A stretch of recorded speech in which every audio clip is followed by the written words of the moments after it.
Hello, welcome to Tap That MTG, the show where we tell you everything we know about magic that's probably wrong, but really fun to talk about.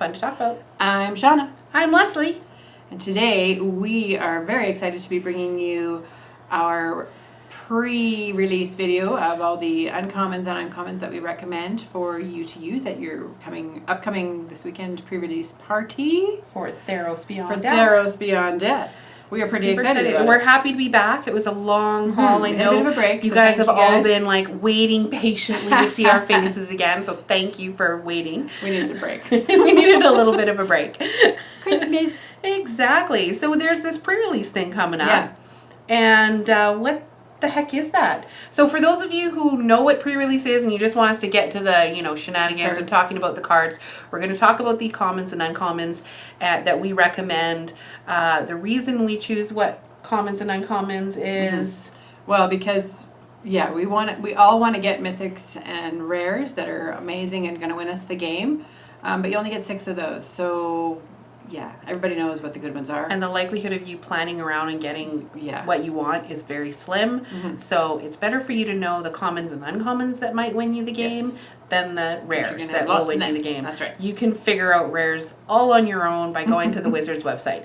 So that being said, if you're ready to just go straight into the commons and uncommons, then just skip ahead to the part where we talk about that. For those of you that are familiar with pre-release, what the heck is this pre-release thing? Well, pre-release is you get a special box that has 6 packs of the set in it and a turn down counter, usually an arena special promo card, and a very special date stamped promo card version of one of the amazing cards. Foil, yes, it's foil even. In your in that set. So it's a really great way to open 6 packs of cards. It's really fun. I love pre-release. It's one of my favorite formats because you get to play with the cards before at the same time everybody else is playing with them. It's a limited format, so everyone starts at the same level. So it's a great opportunity for those of you who are just getting into Magic or maybe just coming back to Magic to play with other people that are also excited. So don't feel intimidated. The only way you can do pre-release is to go to one of your local game stores, and we strongly encourage you to do that if you get a chance this weekend. It's very fun. So what you all do is you sit down and everyone opens the packs at the same time, and then you get usually 45 minutes to build a deck with those 6 packs. And they are 30 card decks. No. Minimum 40. 40 card. I don't know where I got 30. 30's league. 40 card decks. Jinx. From those, you're usually supplied with lands and stuff. And then you build a deck and you play some rounds of Magic. It's very fun. Yeah, you'll get lots of cards. You'll get more than enough to build a deck. Feel free to ask questions of people that are there if you're not familiar with how to build decks and stuff. Maybe do a little bit of homework beforehand so you know a little bit about it, but definitely you can ask questions. It's a great format for doing that in.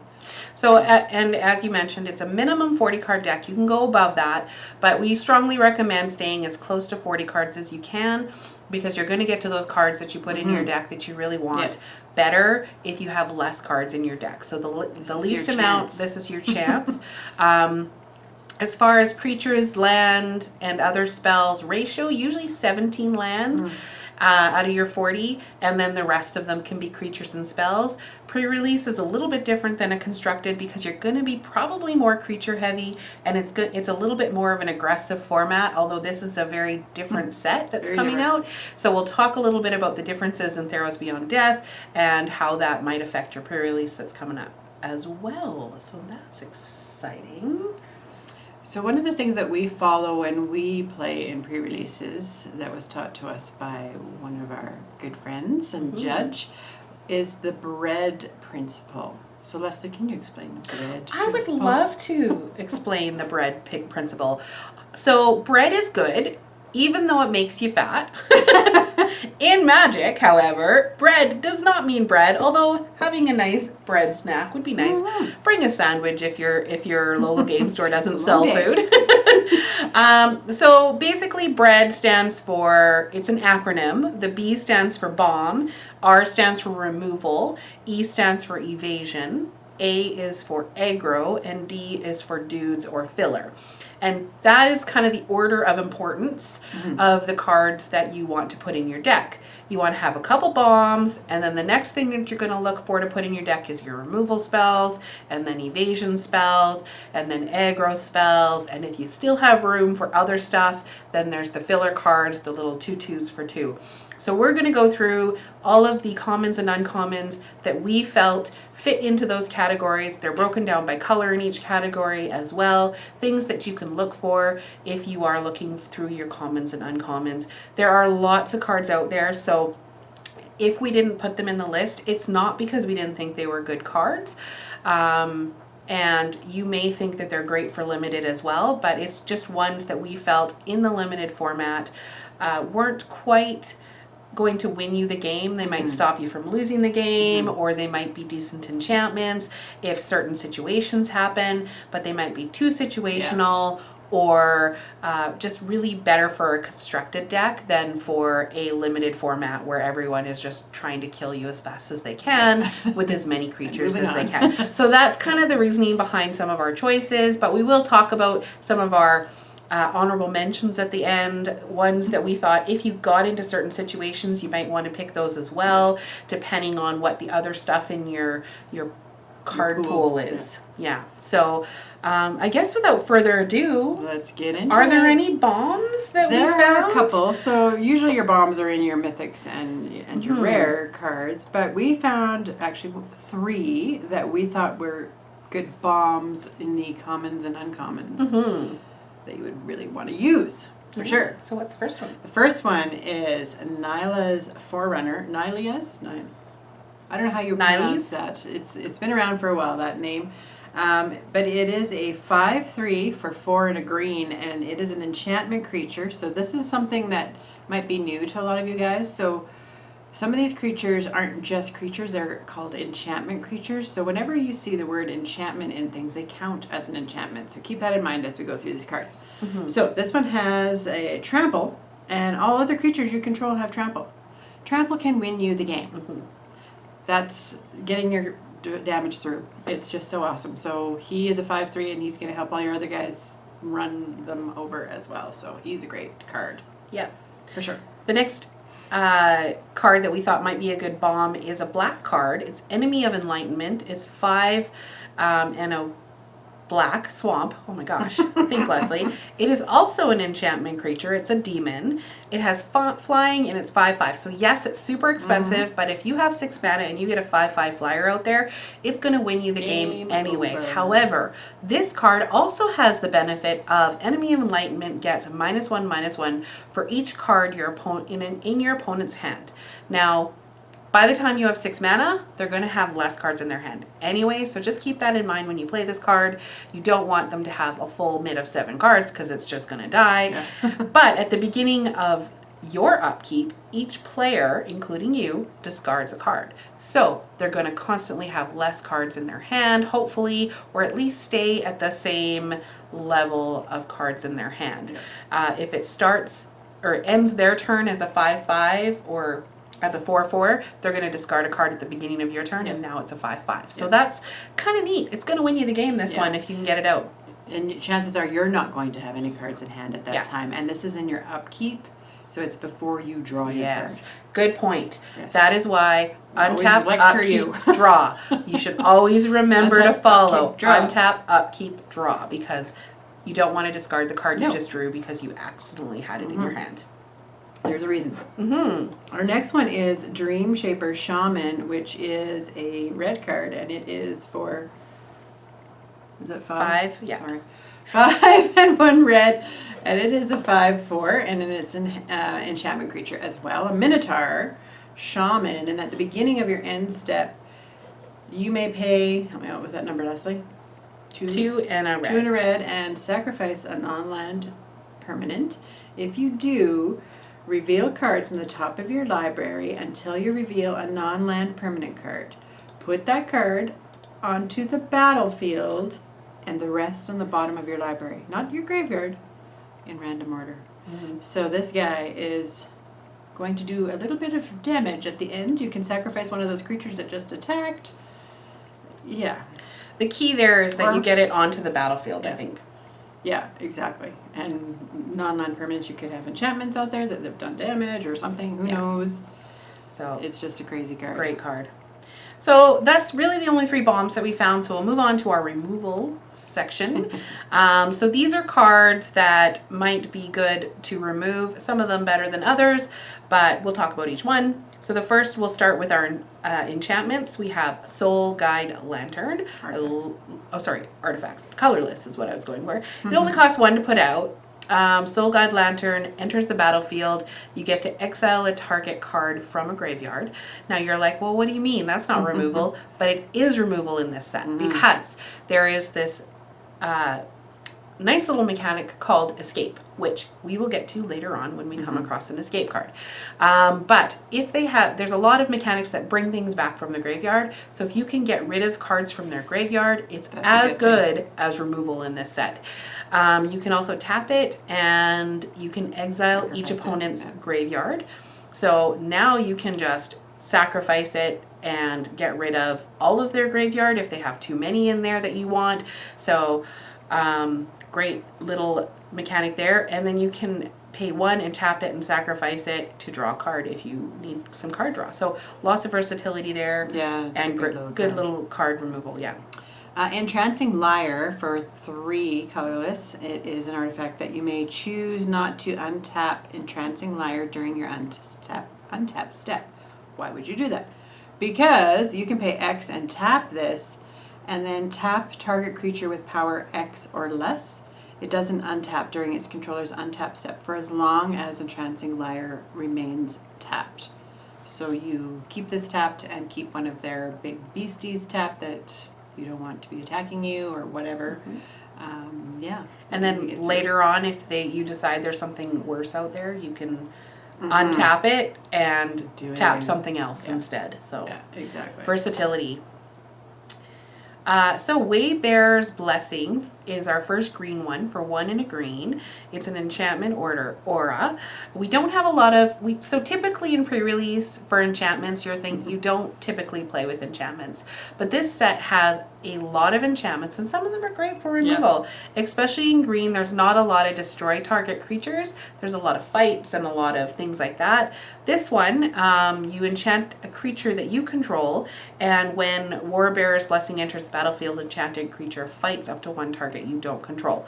Enchanted creature also gets +0/+2, so it basically gives it a nice big butt, increases its survival, and then it allows you to fight something, which is nice. And then our wonderful Return to Nature for 1 and a green. It's an instant that has been around for a while and is probably going to be very necessary in this pre-release because of all these enchantments. And artifacts. Destroy target artifact. You can choose one. Destroy target artifact, destroy target enchantment, or exile target card from a graveyard. So you can get rid of one of those graveyard cards that they keep doing some nasty stuff with. And remember, these enchantment creatures are also enchantments, so you can get rid of those enchantment creatures. Yeah, and I would say with this card, if you're in green or you're kind of like, I probably should go in green, and you get some Return to Natures, you should go to green because this is a really good card for this set. You're going to need it. Yeah, Plummet. This has been around for a while, but 1 and a green, destroy target creature with flying. Just a really good flyer. You might want to keep it in your sideboard. So tell me about sideboard in pre-release. All the other cards that you don't put in your main deck are in your sideboard. Everything. So this card, depending, you may want to put it in your sideboard. Just leave it out of your main deck and see if you come up against flyers. Chances are pretty good that you're going to come up against flyers. And there's some really good bomb type flyers as well. So if you're in green, you might want to main board it anyway because you're probably going to see flyers. But if you're not sure, sideboard it, but sleeve it up, keep it off to the side, and then when you start game 2, you can have it ready and just bring it in. So this next card is a Theros Beyond Brawler for 4 and 2 green. A Centaur warrior creature. When it enters the battlefield, it fights up to 1 target creature you don't control, and it is how big is it? It's a 4/4. So that's a pretty darn good body. It's a little expensive, but the fact that it's removal on a creature is why we liked it. Mm-hmm.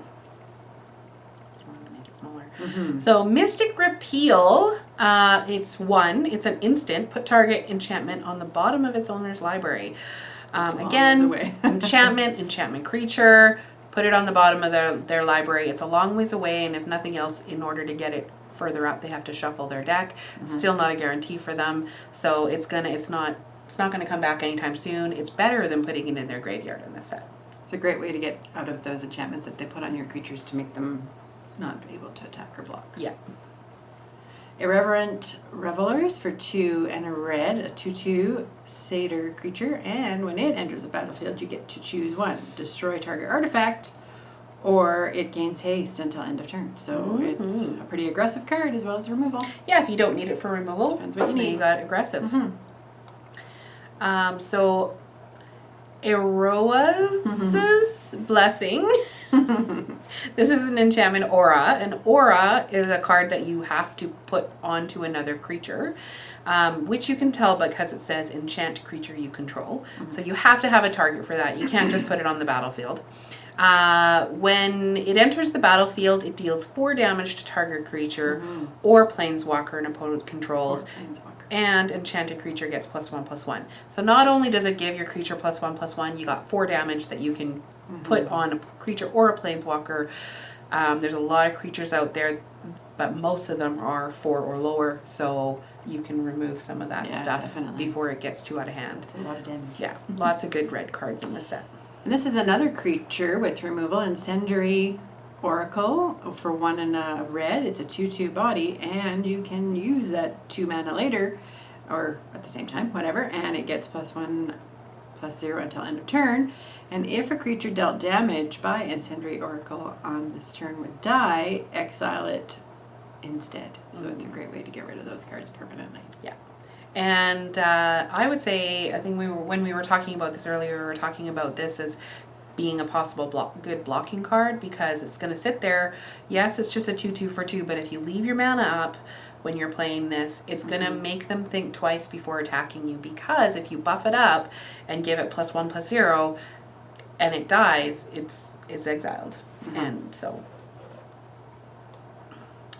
Final Flare. I love my big 5 damage spells. This is an instant for 3. An additional cost for this spell, you do have to sacrifice a creature or an enchantment. You're playing red. It's fine. You probably have a goat or something from your white. Dude. You have a little satyr dude. You have a little elemental. You'll have something to sacrifice. You don't need anymore. And it deals 5 damage to target creature. 5 damage for 3 mana. That's a lot. It's a common. It is. It's a removal. Yeah. Fateful End for 2 and a red. It's another instant, and it deals 3 damage to any target. Any target at all. Scry Any 1. target. You get to scry as well.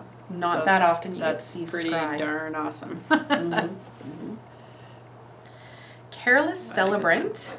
I like Yeah, for 2 mana, 1 and a red, you get a nice little 2/1 satyr shaman, and when it dies, it deals 2 damage to target creature or planeswalker an opponent controls. So, a little bit aggressive, a little bit of removal. You can just swing in because you have that 2 damage that you can assign to creature or planeswalker. You can finish off that creature that just blocked you or something. Very nice. Timerit Chosen from Death for 2 black. And this is Our first demigod. First demigod. So there's demigods and gods in this set. It only costs 2 And I'm more excited about the demigods than the gods, personally, because you're going to see them more often. This isn't uncommon, so hopefully you'll get one. So this, with the 2 black, this is maybe leaning towards getting into maybe some monocolored deck. We'll talk about that in a Although bit. it is only 2 black and nothing else. It's 2, so it's not a big deal. And its toughness is equal to your devotion to black. So automatically it's a 2/2 because you have to pay 2 black to get it out there. And you can pay 1 and a black and exile up to 2 target cards from graveyards. You gain 1 life for each creature card exiled this way. So it's a good little body, and it's getting rid of stuff out of their graveyard that you do not want. Yeah. And gain some life, which is cool. And it becomes a nice little blocker as it continues on. Yes, it's going to grow. It's going to get a big butt as you play more black. You know what they say. I like big. That's right. Scavenging Harpy. Nice little harpy, flying 2/1. Nothing wrong with that. When it enters the battlefield, though, you get to exile target card from an opponent's graveyard again. Getting rid of something from their graveyard is just as good as removal here. Farika's Libation, so she likes to drink for 2 and a black. She likes to drink some nasty stuff. It's an instant choose one, target opponent. Or chew it, but you know, your card, your opponent opponent's might gonna not really like that you're chewing on your cards. Because you're going to make them sacrifice a creature or sacrifice an enchantment. You get to choose one of those ones, so that's pretty mean. Like the versatility of that. Go ahead. That's how you get rid of indestructible creatures, by the way. Another good way to get rid of indestructible creatures, Myers Grasp. So 1 and a black for an enchantment or enchanted creature gets -3/-3. So I was going to say, what does indestructible mean? I was just gonna say. I'm saying, I was gonna. You beat me to it. So indestructible means that it cannot be destroyed. That's the rules on it. So anything that says destroy target creature or does damage to destroy something, an indestructible creature can't be destroyed. However, if you force your opponent to sacrifice a creature and that's the only creature that's on the battlefield, they have to sacrifice it. So indestructible, it gets rid of that. Also minus counters get rid of that. So if it's a 5/5, you put -3/-3 on it, it decapitates it or debilitates it for a little bit. And if you need more, you can put another one on there. So this is a common, and so there's a fairly good chance you're going to see this in your pool. But I love it. It gets rid of lots of different cards if you want to just put it on a 3/3. Inevitable End is another way to do that. It's for 2 and a black, and it's an enchantment aura as well that you're going to be putting on their creatures.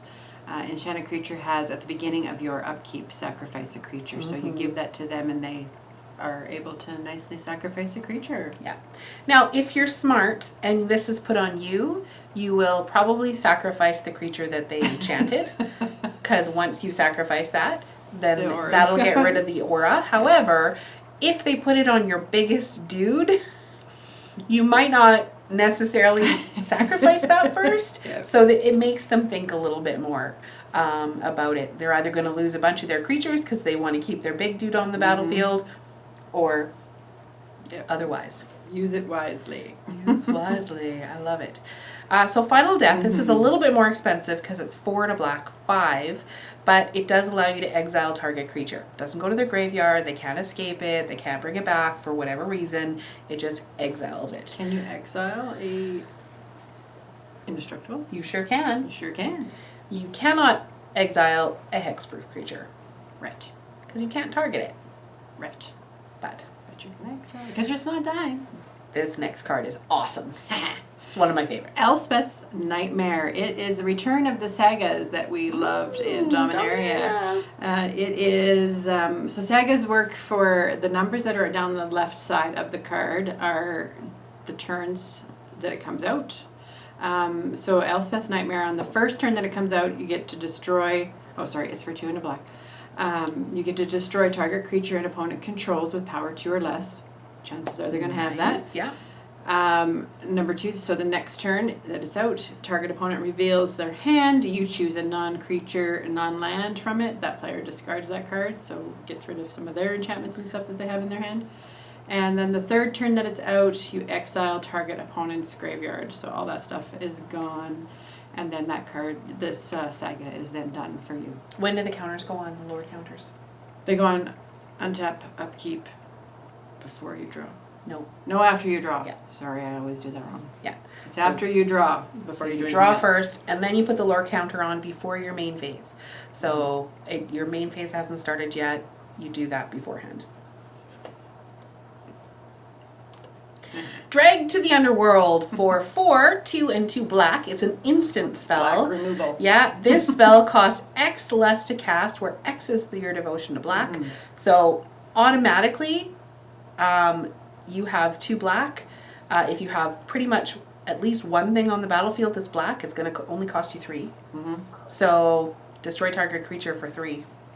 Yep. Likely it's going to be 2. Destroy target creature for 2. Yep. It's a walk the plank, but better. That It's is instant speed. a ridiculous black removal card. Yep. It's an uncommon. It's probably going to be a rare uncommon. Yeah. It's going to be an Probably. expensive card in this deck. That'll be me. If you get this card and you don't use it, don't just throw it away or sell it right away. It's going to go up in value. Yes. That's my prediction. It's instant speed. Mm-hmm. Some people play black. Those black players, they'll pay money for anything. Aspect of Lamprey, guess we're killing your stuff. For 3 and a black, it's an enchantment. It's just nasty looking. It's a nasty looking card. Really, I would not want this myself. That kind of amount. Blech. Anyway, for 3 and a black, it's an aura that you enchant one of your creatures, and when it enters the battlefield, target opponent discards 2 cards, which is really nasty. But your creature has lifelink, which is really nice to have. So I really like getting rid of people's cards. It's really a mean thing to do, and it gives you a lot of card advantage that way. So that you can have some agonizing remorse happening. For 1 and a black, you have a sorcery spell. Target opponent reveals their hand. You choose a non-land card from it or a card from their graveyard. Exile that card. You lose 1 life. So yes, you're like, well, why would I play that card? I'm going to lose a life. Any information that you have about their deck or their hand is so valuable.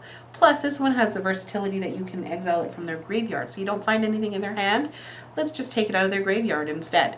So good removal. It removes stuff from their hand, and there's a lot of times that you can get rid of their bomb that they've been saving on until they had 7 mana. Bye-bye.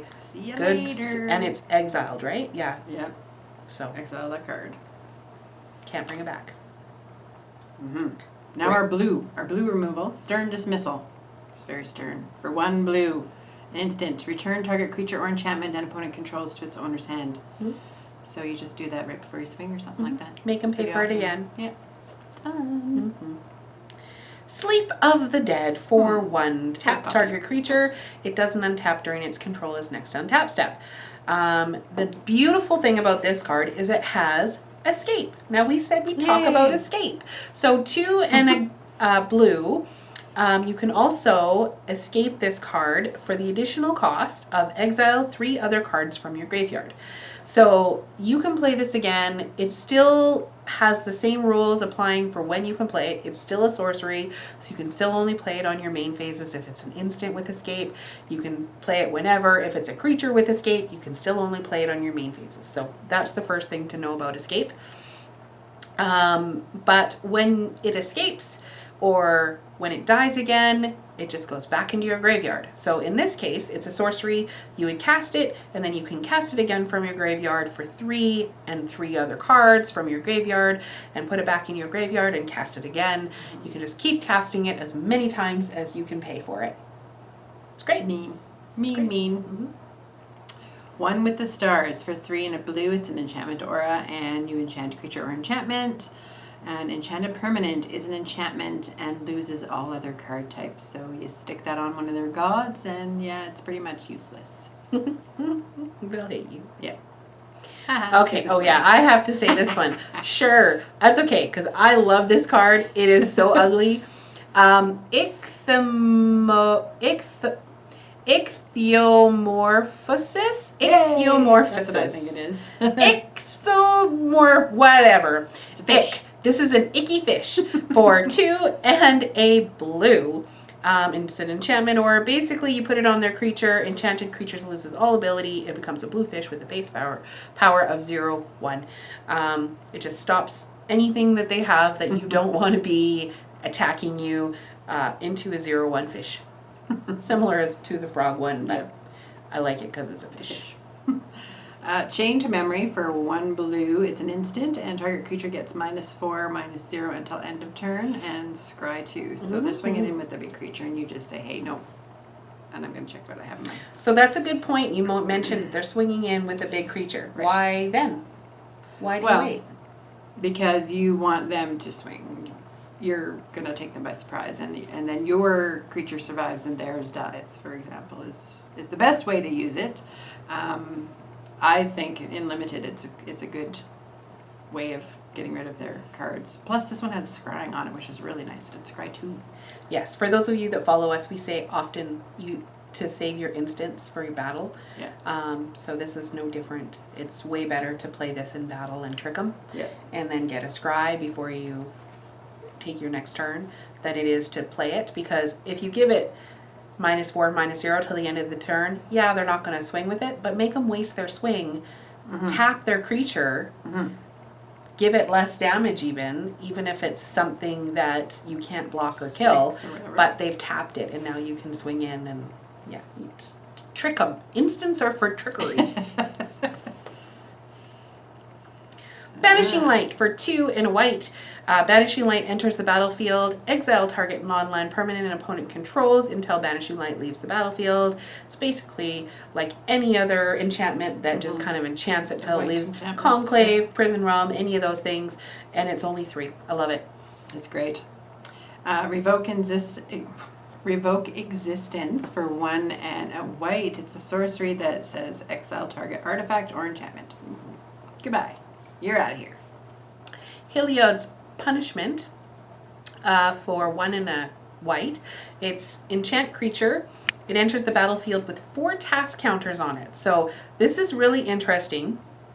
So you're going to enchant that creature. It has a task counter on it. Enchanted creature can't attack or block, and it loses all abilities. Now, it's not as good as some of the other removal that we've talked about, but it does remove it for... If you look at this, they can, every time they tap it, they're going to remove a task counter.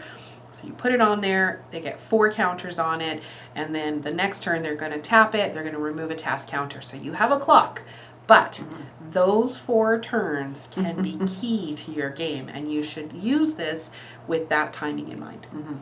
Definitely. Dreadful Apathy for 2 and a white. It's another enchantment aura, and you enchant a creature and it can't attack or block. And then you can also pay 2 and a white and exile that enchanted creature. So it's going to let you remove it too. It's up to you. When to do that, I don't know.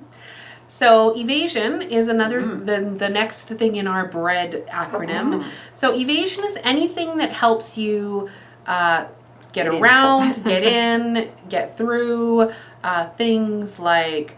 I would consider trample probably an evasion. It's kind of more an aggression, but menace is a good example because they have to block with 2. So anything that makes it harder for them to block you. Flying, of course, is the typical one. Flying, absolutely. They have to have a flyer or something with reach to block you. So those are evasion creatures and spells. So there have been some flyers that we've mentioned before that are also in removal. So if they're removal and evasion, yes, play them.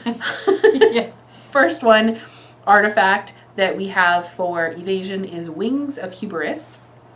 In equip creature has flying, and equip you may, so first of all, you're just going to give something flying for 2. It has equip 1. However, if you decide, you can sacrifice Wings of Hubris, and then that equipped creature can't be blocked this turn. So you give it flying, you use it as your little evasion creature for a while, and then if you want, you can sacrifice Wings of Hubris, and that creature can't be blocked, and you swing in for your last 4 damage, 5 damage, whatever your creature is. So you're going to want this for your big creatures to make sure they get through and do some damage for sure. Yeah.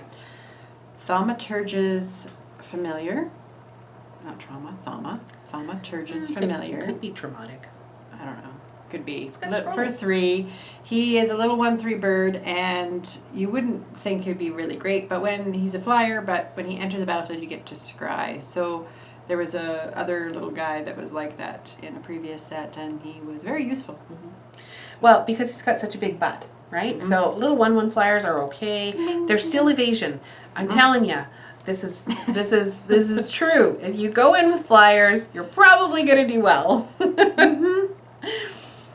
Mischievous Chimera. I love this card for other reasons besides pre-release, but it's good in this as well. Whenever you cast your first spell each opponent's turn, Mischievous Chimera deals 1 damage to each opponent, and you get to scry 1. So this is a great card, especially in blue-red, because you're going to have a lot more instants and sorceries than you necessarily do creatures. And because you don't have as many creatures, you're going to want something that can help you give a little bit more above. So first off, it's a 2/2 for 2 that has flying, which is really good all by itself as an evasion, but the upside of this is awesome. And Moss Viper is a little, you pay 1 green for a little 1/1 Death Toucher. Normally people don't like to play 1/1s, but I like to play 1/1s, especially when they have Death Touch. So well, this one for sure, right? Having a creature out there right away when you first start the game that has Death Touch just tells people to back off. You're not going to get me, or I'm going to kill your big guy. So forget it. It's just a really great way to get set up. Skophos, did I say that right? Skophos War Leader. It's a Minotaur Warrior for 5, 4 and a red. It's a 4/5. And you can sacrifice another creature or an enchantment, and it gets +1/+1 and gains menace until the end of turn. So again, +1/+0 and menace. So it becomes a 5/5 with menace. And all you have to do is pay 1 and sacrifice a creature. Again, you're playing red. You're going to have an elemental or a satyr or something like that. But Or an enchantment. for both of those cards that we've mentioned, that make sure you have cards in your hands and in your deck that create little 1/1s that you can sacrifice. If not, please make sure you think about what you're going to sacrifice. Yeah. Otherwise, this is useless. It's still a 4/5. It's still a 4/5 for 5. Yeah. Yeah. But then it becomes filler. Yes. Very true. Venomous Hierophant. It's our first black one with evasion. It's a 3 black, and it's a Gorgon that has Death Touch, because all Gorgons should have Death Touch, just saying. And there's one that doesn't. When it enters the battlefield, put the top 3 cards of your library into your graveyard. So that seems like a bad thing. It's a 3/3, but with black, there is a lot of the, what is that? Escape things. Or just bringing things or back to just your hand. Bringing things back black, that's what it does best. So putting those cards into your graveyard basically is giving you another hand that you have access to. So again, you want to make sure you actually have those cards in your deck. Otherwise, dumping cards in your graveyard is not a good thing. Yeah, so Death Touch itself is evasion. Yes. But if you don't have something that can escape, then this goes closer to the bottom to just the filler section of this. 3/3 Death Toucher is good. Yeah. It's awesome, actually. Mire Triton for 1 and a black. It's also a zombie merfolk Death Touch 2/1. And when it enters the battlefield, you put the top 2 cards of your library into your graveyard and you gain 2 life. All the same things we just mentioned apply. Poor zombie merfolk. Oh, she's so sad. She is. Witness of Tomorrows for 4 and a blue. It is a 3/4 Sphinx. I don't know. Sphinx. Whatever. It's a flyer. 3/4 flyer. And yes, it's a 3/4 flyer. You want that. And later on, or whenever you want, you can pay 3 and a blue and scry, which is always The a good next thing. turn, because you have enough, because it costs less to scry than it did to play it. Yeah, you want it. Unless you have something that had things costing less. Vexing Gull. She would play Cute this little, card. I love this card. It's 3 for 2/2 with flying, and it has flash. And so you can play that on their end step, or as you're blocking, or whenever you want. Flash is the same as an instant. Use it trickily. Use it. Trickily. Be tricky. I made up a word. Speaking of flash, Starlit Mantle is a 1 and is for 1 and a blue. It's an enchantment aura that has flash, which is really nice. You throw it on a creature you control, and when it enters the battlefield, enchanted creature gains hexproof until end of turn. Plus, your creature gets +1/+1. So suddenly, your little guy is your little birdie is gets +1/+1, and you have hexproof, so they can't target it for everything. You block and then you stop them from shocking. Yeah. Not that they're shocking pre-release. I know, I'm thinking ahead to constructed. You guys are so critical. There is red removal. We showed you that. Yeah. Shimmerwing Chimera for 3 and a blue. Chimera. And it's an enchantment creature, Chimera. Flying, 3/2. Again, awesome. At the beginning of your upkeep, return up to 1 target enchantment you control to its owner's hand.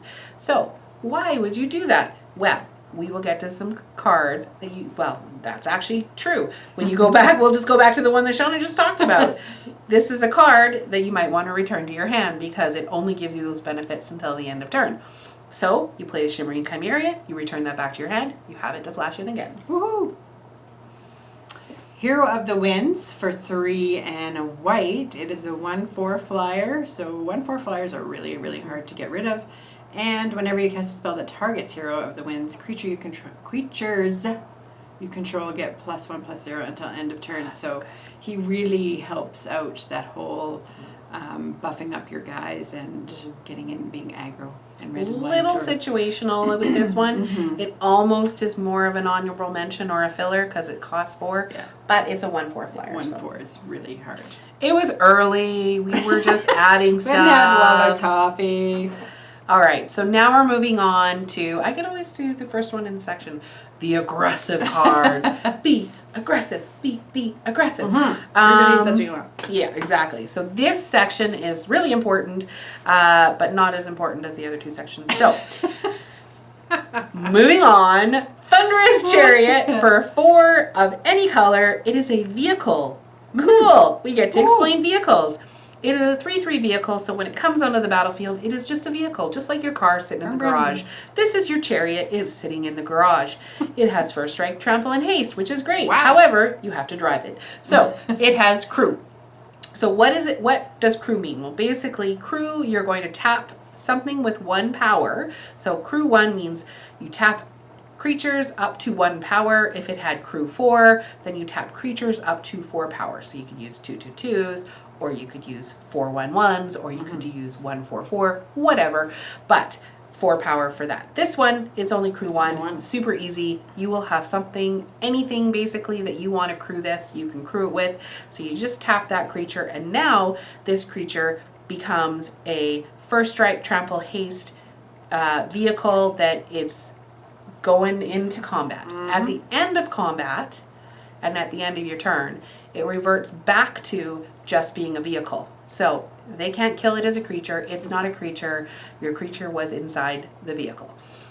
They can kill your creature, but once you've crewed it, it's crewed.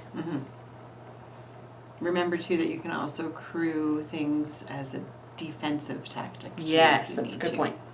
As well, so you can use that for defending. Warden of the Chained. It is a 1 colorless, 1 red, 1 green, and it is a 4/4. So a 4/4 for 3.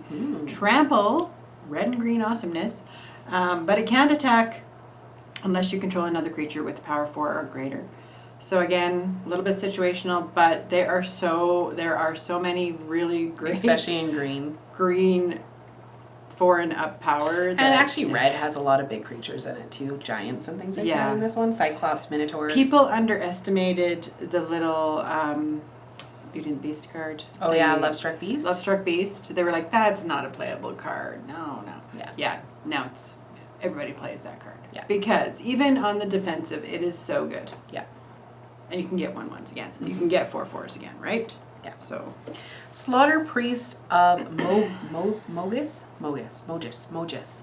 The G says J when it's followed by an E, I, or Y. That's phonics, people. Slaughter Priest of Mogis. Minotaur Shaman. English lessons for today. Minotaur Shaman for a green or a black and a red. Whenever you sacrifice a permanent, Slaughterhouse Priest of Mogis gets +2/+0 until the end of turn. Plus, it has this nice little ability at the bottom that you can pay to sacrifice another creature. Or an enchantment. Slaughterhouse Mogis gains first strike until the end of turn. So, not only are you paying to sacrifice another creature, give it first strike until the end of the turn. You've sacrificed a creature, so it also gets +2/+0 and first strike. 4/2 first strike. For 2. And sacrificing a creature. And what did we say? You have little 1/1 satyrs. Whatever they're called. Yes. Whatever. Yes. That's how red and black work. You're sacrificing stuff. You're doing nasty stuff. But let's get into blue and black. The Devourer of Memory. Love this card. For a 1 blue and 1 This is black. a stupid card. It is a stupid card. A 2/1. Whenever 1 or more cards are put into your graveyard from your library. Remember those cards that you're doing that with. Devourer of Memory gets +1/+1 until end of turn and can't be blocked this turn. Can't be blocked. A 2/1. Who cares? Who You can't cares? block it. For 1 and a blue and a black, you can put the top card of your library into your graveyard. So if you're going to go with those graveyard shenanigans, that's 3/2 that can't be blocked. can't be blocked. Yeah. Love that card. Kind of crazy. So here's our green demigod, Renata, This one's my called to the hunt. She is gorgeous. I love her outfit. My favorite demigod. Legendary enchantment creature demigod. Her power is equal to her devotion to green. We haven't talked about devotion. What the heck is this devotion? Well, yeah, we haven't really. So devotion is you count the number of those actual little pips. Leslie calls them pips. I think That's what they're called. Pips. So your lands don't have a color. They don't have any pips on them. But this creature has 2 green ones on there. So right away you have a devotion of 2 on just this card alone. So she is a 2/3 for sure when she even first comes out if you don't have anything else out.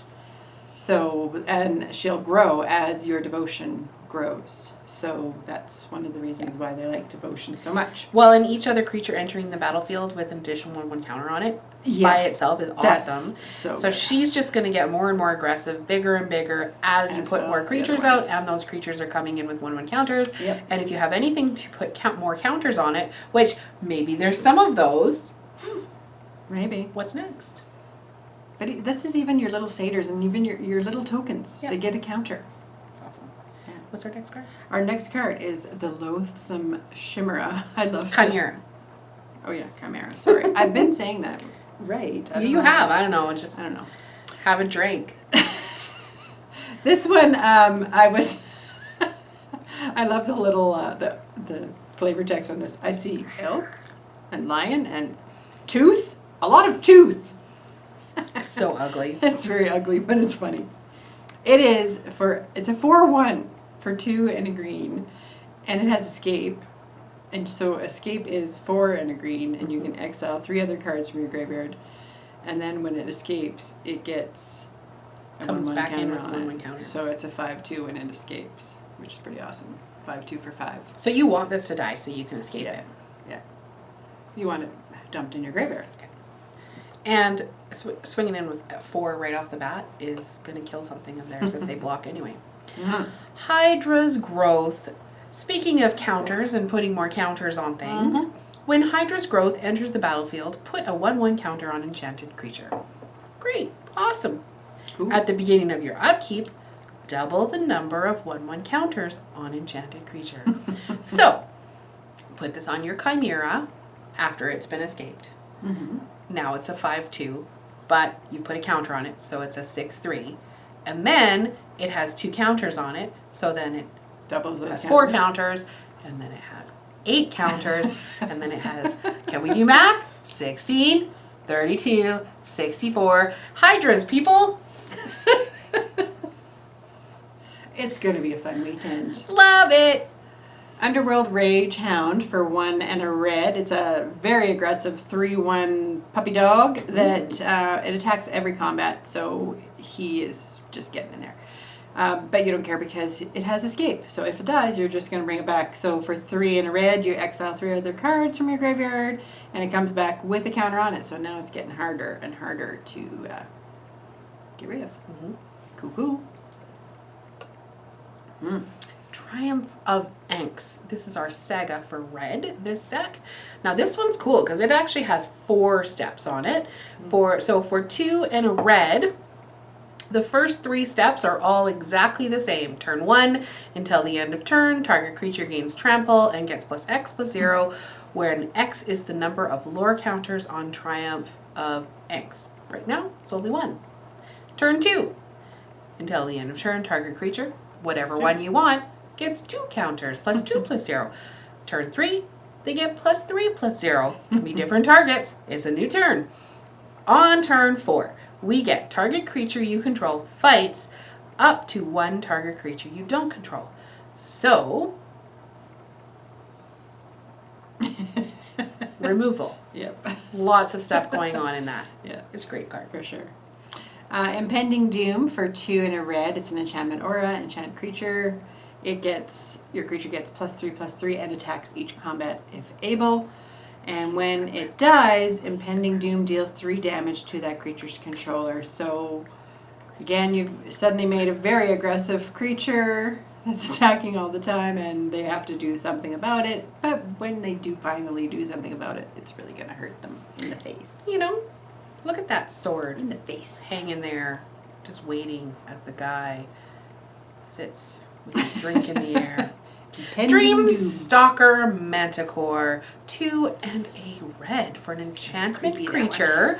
Manticore, 4/2. Again, anything that the power is bigger than the butt, it's aggressive, it's meant to be attacked with. Whenever you cast your first spell during each opponent's turn, so your instant on their turn, or your flash on their turn, Dreamstalker Manticore deals 1 damage to any target. So not only do you have the ability to block something that they are attacking with, then you instant them. Let's say you do 3 damage to their 4 mana cost. This guy does that last bit of damage because you cast something on their turn. Timing is everything. So think about your timing when you're playing this card. This one is Annex Hardened in the Forge. It is the red demigod for 1 and 2 red, and his power is equal to your devotion to red.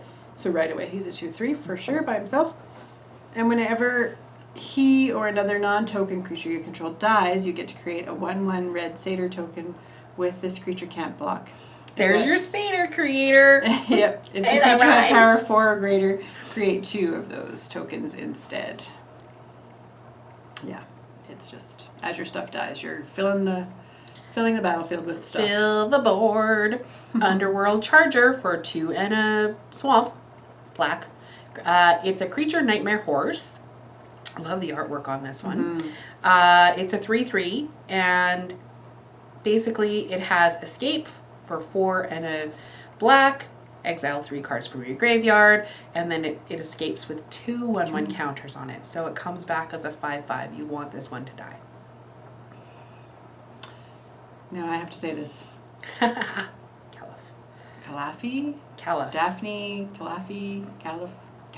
Okay, Caliph, beloved of the sea, for 1 and 2 blue. She is the demigod for blue, and her power is equal to your devotion to blue, so she's a 2/3. And creatures and enchantments you control have spells your opponents cast that target this permanent cost 1 more to cast. So she is a great way to protect your stuff. You're going to punish them for dealing with you. Yeah. So Leona the Lost Pride for 1 and a white. When it dies, exile target card from an opponent's graveyard.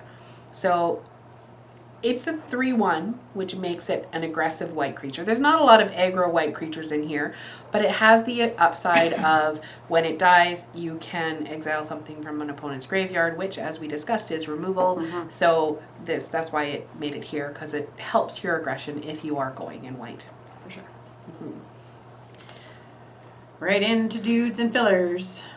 So these guys, you're going to fill them into your curve if you're missing a 2-drop or a 3-drop or whatever. These are good cards to pick for that. They're not amazing cards, but they're certainly, they do a job and they'll fill it out. Pick from your Bray first, and then add your duh. All right, so this is Hero of the Nyxborn for 1 and a red and a white. He's a 2/2. When it enters the battlefield, create a 1/1 white human soldier creature token. Whenever you cast a spell that targets Hero of the Nyxborn creatures you control get +1/+0 until end of turn. So this is, you're going to go wide and you're doing lots of buffing your little guys. There was quite a few red cards that expected you to sacrifice creatures. If you're playing those, this is a good filler card to have in because it gives you a little 1/1 white human creature soldier token. Acolyte of Affliction for 2 and a black and a green. It's a human cleric, 2/3, and when Acolyte of Affliction enters the battlefield, you put the top 2 cards of your library into your graveyard. Then you may return target permanent card from your graveyard to your hand. So great way to get something back from your graveyard. Plus, it's a 2/3 filler body, so it's got that upside as well as the body. Voracious Typhon. It is for 2 and 2 green, a 4/4, which is you certainly don't mind that. And then it also has Escape for 5 and 2 green. You and exile 4 other cards, and it comes back with 3 1/1 counters on it. So he comes back as a really, really big 7/7 big beastie boy there. for 7. Yeah. For 7, yeah. But that's okay because you used him as a 4/4 first. Yeah. Ah, that's awesome. That's a good card. Still just a filler. Citizen, petitioner, a human druid for 1 and 2 green, and when it enters the battlefield, you gain life equal to your devotion to green. Ultimately, it's a 2/2 for 3. It has a little bit of upside, which is why it's a filler card. Mm-hmm. Nyx Herald for 2 and a green. It's a 2/3, which is again a pretty good body. And at the beginning of combat on your turn, target enchanted creature or enchantment creature you control gets +1/+1 and gains trample until end of turn. So including it's an enchantment creature, so you can put that +1 on this one. So yeah. Nile's Huntmaster, creature shaman for 3 and a green for a 4/3. When it enters the battlefield, target creature opponent you control gets +X/+0 until the end of turn, where X is your devotion to green. So, nice way to buff up one of your other creatures. It's a 4/3 for 4. So it's a little high on the mana curve, but if you need something in that top end, then that's a good card to use. Nessian Wanderer for 1 and a green. It's a 1/3 Satyr Scout that has Constellation. So we haven't talked about Constellation yet. No. It is a mechanic on here that whenever an enchantment enters the battlefield, so this you're going to be using if you're using enchantments. So whenever an enchantment enters the battlefield under your control, look at the top 3 cards of your library. You may reveal a land card from among them and put that into your hand. Put the rest on the bottom of your library in random order. So it's a great mana fixing type card. So. And it's a Constellation is a blocker. keyword ability. It doesn't have an official definition. It's whatever it says on the card that's going to happen. But it is always when an enchantment enters the battlefield. A Nessian Horn Beetle. This is a really good card. It's a 2/2 for 2. Its upside is actually really good, and the only reason we put it in filler is because it's situational. But at the beginning of combat on your turn, if you control another creature with power 4 or greater, then you put a 1/1 counter on Nessian Horn Beetle. So situational because you might not have something with power 4, but based on some of the other green stuff that we mentioned later, you probably will. So really good filler card. Yeah, definitely. I would fun even too. like maybe push it up into the EA, especially if you have some of those others. Yeah. The Hyrix Tower Scout for 2 and a green. It's a 3/3, and when it enters the battlefield, untap target creature. So this is a great way to swing in, and then on your second main phase, you play this guy and untap one of your big guys to use for a blocker. It's a great surprise for them. Yeah. I'm glad you're done with this one. Yeah, I'm sorry for saying this to this artist because I hate this art. I don't like it at all. I think it's just because It's made this little mongoose bat thing, whatever it is. she doesn't like it because it looks like a bat and she's terrified of bats. But anyway, Gift of Strength. I like Gift of This Strength. is this is a good card, a decent filler card. It gives target creature +3/+3 and gains reach until the end of turn. So you can block something with flying. It's an instant. You can swing in and you can make something bigger when they blocked it to save your creature. Again, it's an instant. You use it in combat. In case you didn't learn that yet. Destiny Spinner for 1 and a green. It's a 2/3. Wow, that's good. And creature and enchantment spells you control can't be countered.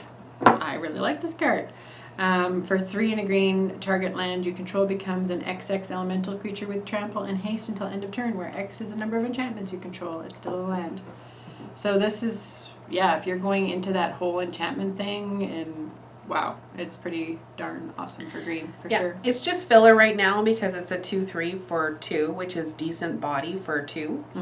But if you have any of those other things going on, that's great. Yep. So, Underworld Fires for 1 and a red. Underworld Fires deals 1 damage to each creature and each planeswalker.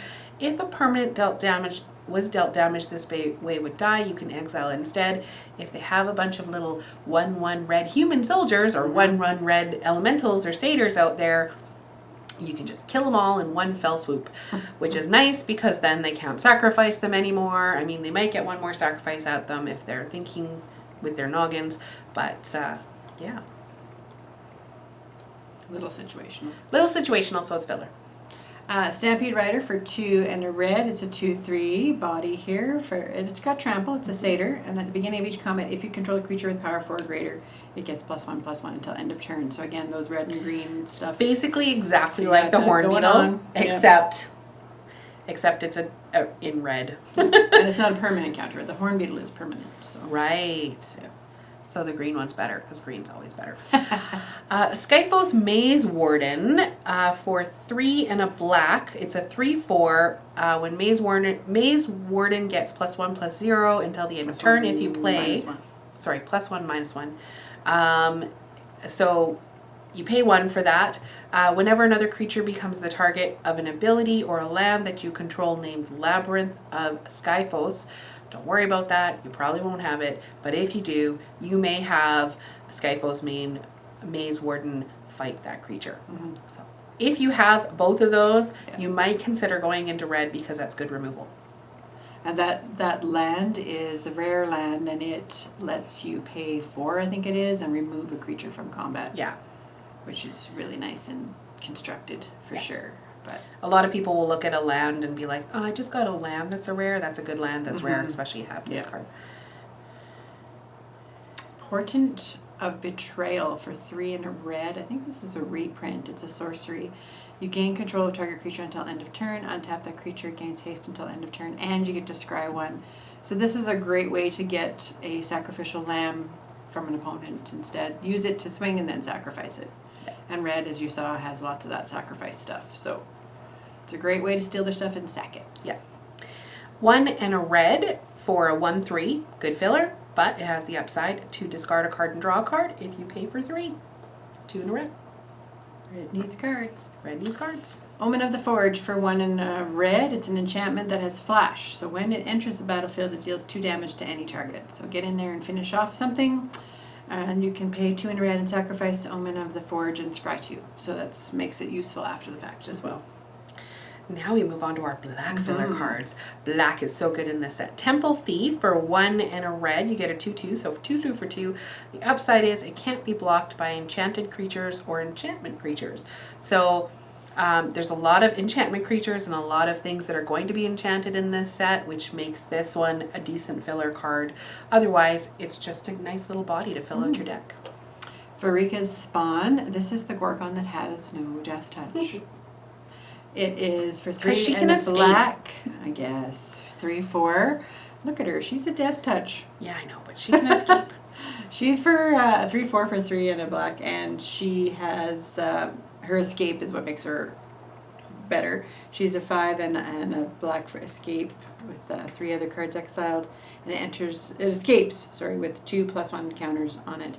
When it enters the battlefield this way, each opponent sacrifices a non-Gorgon creature, so it's just really a little bit extra. Good removal, comes in as a comes 5/6. Nice little card, but it's one to pretty play for your expensive. graveyard, yeah. So, Yeah. filler. Blight Wrath Kotoblepus. Who makes up names? I don't know. Like fantasy names? I love fantasy books, but come on. Okay. 4 and 2 black for a creature beast for a 3/2. This is actually really good removal. It's just a little situational, so we put it in the filler cards. When Blight Breath Catoblepus enters the battlefield, target creature an opponent controls gets -X/-X until the end of turn, where X is your devotion to black. By this time, you have lots of little black creatures, or lots of black creatures out there, I'm sure, and it just does a nice little -X counters, which again gets rid of your indestructible things like your gods. So, you know, this is, at very least, this is another one to, if you don't put it in your main board, sideboard it so that you can pull it in quick. Our blue cards, Threnody Singer. This is another weird word. Threnody for Thrennody? I don't know. Threnody. It's probably Nod. For 1 and a blue, it's a 1/3 flash flyer, which is nice to have. And when it enters the battlefield, target creature an opponent controls gets -X/-0 till end of turn, where X is your devotion to blue. So that's going to be nice. That's going to help you block that creature and get rid of it. So Riptide Turtle, this is one that we wouldn't typically put in a deck, but it has flash, which makes it worthy of the filler slot. So 1 and a blue for a 0/5 defender, not really going to win you the game. So why take up a slot in your 40 card deck? But because this one has flash, it can really be a good way to lure them into attacking you. You can block that damage. Now their creature is tapped, and perhaps you can swing in. Again, timing is everything. Use this when they already swing an attack, so that, and then it's out on the battlefield if you need it. So. Nyxborn Seaguard for 2 and 2 blue. It's a 2/5 enchantment creature, merfolk soldier. He's just with a 5, but it's a really great guy to have out there as a filler in there if you need something more in your fourth slot there. A 2/5 blocker is good. Another weird name, Naiad of the Hidden Cove. Enchantment creature nymph. As long as it is not your turn, spells you cast cost 1 less to cast. All those little instants or flash creatures now cost less. It's a 2/3, so it's a good filler regardless. Elite Instructor, it is a 2/2 for 2 and a blue, a human wizard creature. When it enters the battlefield, draw a card, then discard a card. So it's just a really good way to get more cards. Clean out your deck or your hand a little bit. Eidolon, the Philosopher. We can read, just normal words. Creature spell is a spirit, and it's a 1/2 for 1, which is just a filler. So that's a nice little thing. You probably aren't going to get to the 7, but if you do, you can sacrifice it, draw 3 cards. By the time you have 7 mana, you might need 3 cards in your hand.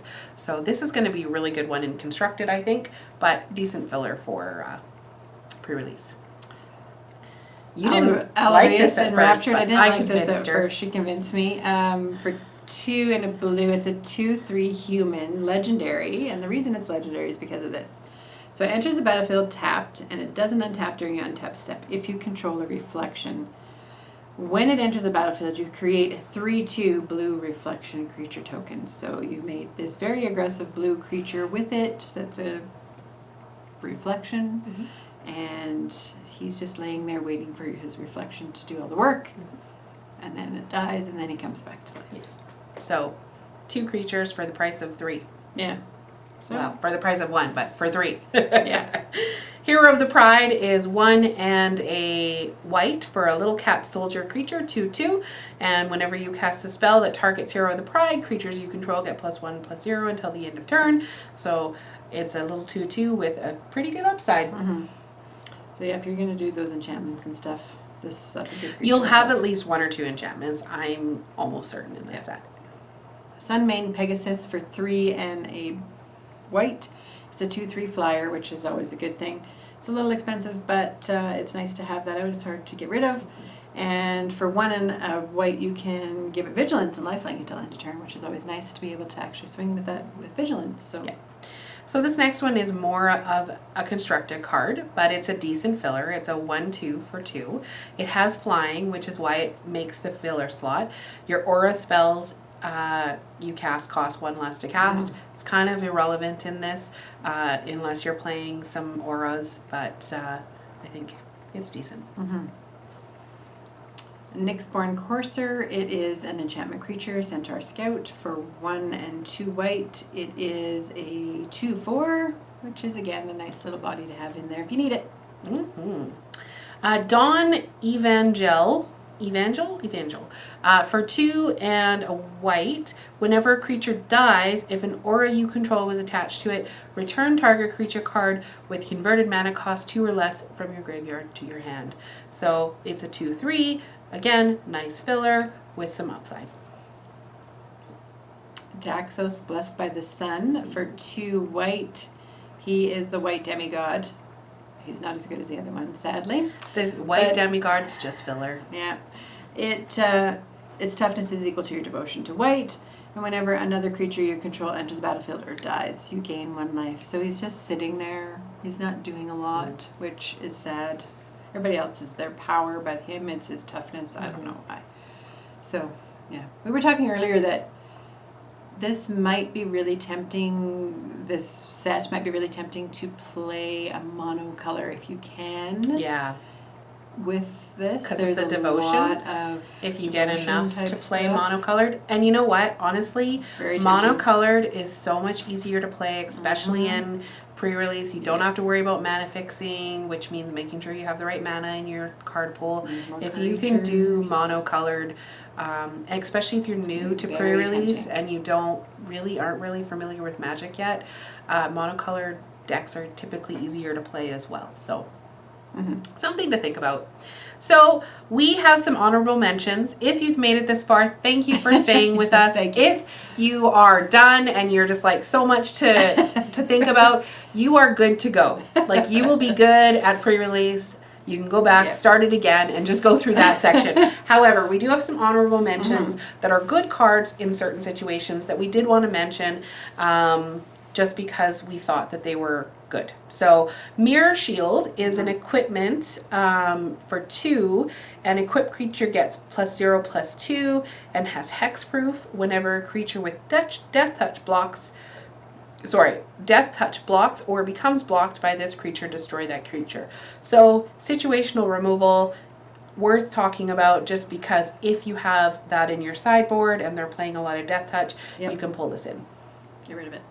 Altar of the Pantheon, for 3, it's your devotion to each color, and each combination of colors is increased by 1. And you can add 1 mana of any color. If you control a god, a demigod, or a legendary enchantment, you gain 1 life by tapping this. So it's, again, if you're going to go into that devotion stuff, this would be a good card to add to that, and it's a common, so chances are you're going to have this one. Yeah, and if you need any mana fixing, then that's good. If you go into 3 colors, which we don't recommend, but you can. Eutropia, the twice favored, for 1 and a green and a blue, is a legendary creature human wizard for 2/2. It has Constellation. Whenever an enchantment enters the battlefield under your control, put a 1/1 counter on target creature. And that creature gains flying until the end of the turn. So 1/1 target counter stays, but it also gets flying till the end of the turn. So if you're playing with enchantments, or you're tempted to play with enchantments and you get this card, it might be worth definitely trying to play enchantments. Green and blue. Yeah. Rise to Glory, for 3 and a white and a black. This is a sorcery. You choose 1 or both. So you can return a target creature card from your graveyard to the battlefield, without paying for it. Return target aura card from your graveyard to the battlefield. So again, if you've got that graveyard shenanigans happening, that's a great way to get it out there. And the multicolor cards are typically the better cards in the set anyway. There's not as many of them, and they give them a little bit better abilities. So it's worth, when you're going through your cards, laying them out and then looking through your multicolors and seeing what's there before you look through the rest of your cards to see what might go with them. So this one is another multicolor. Shawna, Captain of the Prerelease, for 1 and a green and a white. It's a legendary creature, human soldier, 2/2. But she does look like Wonder Woman. I never even thought of that. But when she enters the battlefield, you get to look at the top 7 cards of your library, which is astounding. You can reveal an aura card from among them and put it into your hand. Put the rest at the bottom of your library in random order. When an aura card you control becomes attached to a creature you control, you get to create a 1/1 white human soldier creature token. This is going to be great and constructed. It might be great in your commander decks for sure, but it's very situational in pre-release. So only play it if you decide to go with enchantments. Even if you don't have the enchantments. Well, if I don't Come have on, good Shawna. enchantments and auras. Well, it's just auras, so yeah. However, this next one she will play regardless. Yes. It doesn't matter. Wolf Willow Haven for 1 and a green. It's an enchantment aura. And you can use that or make it, yeah. Anyway. I know. Enchant a land, though, and whenever enchanted land is tapped for mana, its controller adds an additional green mana, which is awesome. Mm-hmm. And it counts towards your devotion to green. Mm. And you can pay 4, and actually would it be 2 devotion? No, because this 1. Just the 1, because that 4 and Yeah. green doesn't count. To sacrifice this aura, you can create a 2/2 Wolfie creature token and activate this ability only during your turn. Mm-hmm. Creating some wolves. Mm-hmm. So then we have our green saga. It's in the honorable mentions because for 2 green and a regular, any color. Regular. Oh my god, I can't talk. It's been too long. Okay, each player puts the top 3 cards of their library into their graveyard, which is nice in green, especially if you're doing some graveyard shenanigans. Mm-hmm. Turn 2, exile up to 2 target cards from a graveyard. For each creature card exiled this way, you gain 1 life. That's decent. Cool. Then, turn 3, you return target creature or land card from your graveyard to your hand. So, I can't remember now what the enchantment was, but I used to use it all the time. It was similar from Dominaria where you got to return something from your graveyard. And this is similar to that, except you're not shuffling them all back in. So not quite as good as that, but you get some life gain out of it. It's a decent situational card if you're playing graveyard shenanigans. Yeah. Skola Grove Dancer is for 1 and a green. It's a 2/2 enchantment creature, a druid, and whenever a land card is put into your graveyard from anywhere, you gain 1 life. So again, if you're doing that graveyard shenanigans stuff, and you can pay 2 and a green and put the top card of your library into your graveyard. So it's a great way to get that stuff in there. Mm-hmm. Nyxborn Colossus for 3 and 3 green. Oh my gosh, you have to be playing monocolored in order to play this card because you need 3 green. It is a giant 6/7. It's very good, going to be very hard to put out, but if you can get it out, it's really kind of cool. But so that's why we've kind of put it in honorable mention. Mm-hmm. Omen of the Hunt for 2 and a green, an enchantment that has flash. And when it enters the battlefield, you may search your library for a basic land card, put it on the battlefield tap, then shuffle your library. And you can pay 2 and a green and sacrifice it later on to scry 2. Mm-hmm. So it's a nice way to get some more mana out to play your giant. Mm-hmm. And then we have Chain Web Arasneer. For 1 green, it's a 1/2 with reach, which It's a spider. It's gross. It's a spider. But when it enters the battlefield, it deals damage equal to its power to each creature with flying an opponent controls. So first time it comes out, it does 1 damage to each of those flyers. Little 1/1 flyers. Bye. However, it has escape. Mm-hmm. And you get to you have to exile 4 cards to escape this one, but it escapes with a 1/1 counter on it. So when it comes back, you get to do 2 damage to 3 or more counters. Oh, it comes with 3. I'm not reading it closely because it's a spider. Exactly. 3. 3 1/1 counters on it. So when it comes back, it does 4 damage to each creature with flying. Mm-hmm. So really good honorable mention. I would sideboard this card actually and have it on the go ready, but it's very situational, so don't put it in your main board. Wrap in Flames for 3 and a red. It's a sorcery that deals 1 damage to each of up to 3 target creatures. Those creatures can't block this turn, so it's a great sideboard card to have if they're doing lots of swinging with stuff, lots of blocking and stuff. Yeah. Flummoxed Cyclops for 3 and a red. It has reach. It's a 4/4, which is awesome. The only reason we put it in honorable mention instead of up in the good cards is whenever 2 or more creatures your opponents control attack, it can't block this combat. So there are situations, especially if they have flyers, because it has reach, that you're not going to be able to block with it. Yeah. So it just kind of, now you can attack with it. It's a 4/4. So it's on the top of the filler cards. But yeah. Yeah. Escape velocity for 1 red. It's this guy's getting the heck out of there. Enchant creature. Enchanted creature gets +1/+0 and has haste. And its escape is a really low cost for 1 and 1 red, and 2 other cards need to get exiled, and it can come back and do that again. So it's just a really great way to give your creatures haste and really be aggressive. Yeah. But very situational. Yeah. For sure. Arena Trickster for 3 and a red. It's a human shaman, 3/3, and whenever you cast your first spell during each opponent's turn, put a 1/1 counter on Trickster Arena. A little bit more expensive than those other ones because it was a 3/3. You're not sure if you're going to be able to play a lot of instants and sorceries, but if you are playing instants and sorceries, you know, I might even put that up there in the regular ones. I might move that one. Or playing the card like this one, Aspect of Manticore for 2 and a red. It's an enchantment, but it has flash. So that would apply in this case. So when it enters the battlefield, the enchanted creature gains first strike until end of turn. Enchanted creature gets +2/+0. So that's a really great combination of cards there that are both common. Yeah. So.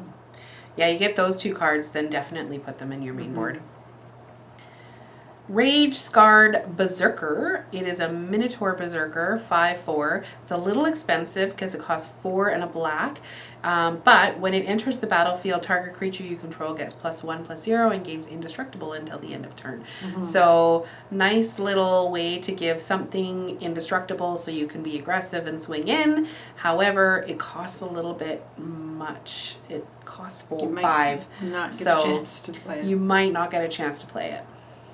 Minions return for 2 and a black. It is an enchantment aura that has flash, and you enchant your creature. When it dies, return that card to the battlefield under your control. So there's been other cards like that in previous sets that have been pretty useful in Limited. So, but again, very situational, and it's kind of one that, it's okay.